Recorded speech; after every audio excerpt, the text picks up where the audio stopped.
here, certified financial planner and National Social Security advisor. Are you one of those few employees who actually still work for a company that is generous enough to offer a pension? Well, many times an employer actually will provide you an option between either a monthly pension for life or taking it in a single lump sum. And I know that deciding between those two options is pretty complex and a lot of times just kind of plain frustrating because there's advantages to each and there's trade-offs to each. So how do you go about making that kind of decision? Well, first, the monthly pension for life does have some real advantages because you can't outlive it. You can't destroy it as long as you live. And the checks keep coming in month after month after month. You really don't need to worry in the case of a pension about how the stock market is performing. And if you really value security, that monthly pension for your entire life is going to be really attractive.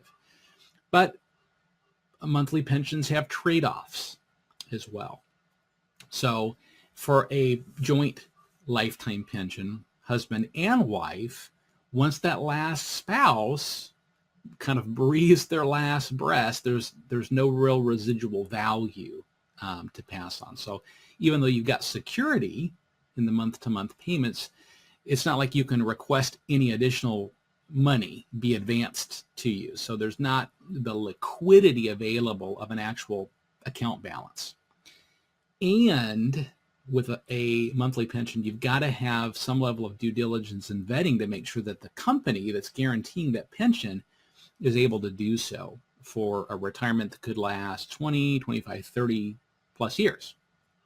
And if you're married, there's probably going to be multiple pension payout options that are going to be available to you. So you have to have the wisdom to understand how exactly to take the joint and survivor pension, whether it's take 100%, 75%, 50%, so that the survivor also has some level of continuation of payments if the primary individual passes away. So choosing that pension option is going to require some wisdom. Now, taking a pension as a lump sum of money is an option for a lot of different companies, and there's really complete flexibility as to how to invest the money. There's really no limitations. There's full liquidity. There's full access to all those funds that if you need more at any particular time. But for all those advantages, that can also be kind of a downfall because there are scores of investors that can attest to poor decision making or squandering large amounts of money through a lump sum too quickly. Now, strictly speaking, if you just look at it from an economic standpoint, an argument could be made that the lump sum is going to provide more in the long run if invested wisely than the monthly pension payments. But there's certainly no certainty as to the outcome of a lump sum. Now, the third option for investors to consider is that a lump sum can always be divided between some measure of growth investing and some measure of principal protection, or what you might call a private pension fund. There aren't any rules about having to aggressively invest a lump sum of money.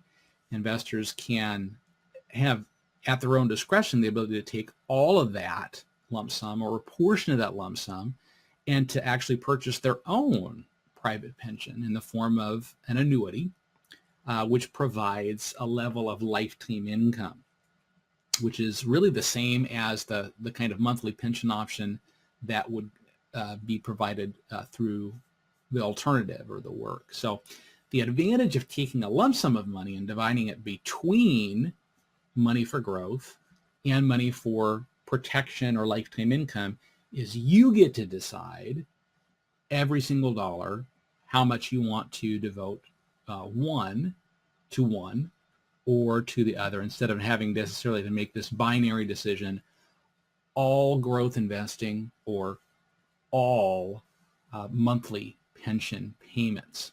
So I think that the best option to think about is taking a lump sum and making the choice yourself on how much of each dollar of the total should go toward growth, long-term growth investing, and predictable guaranteed pension payments through a private pension.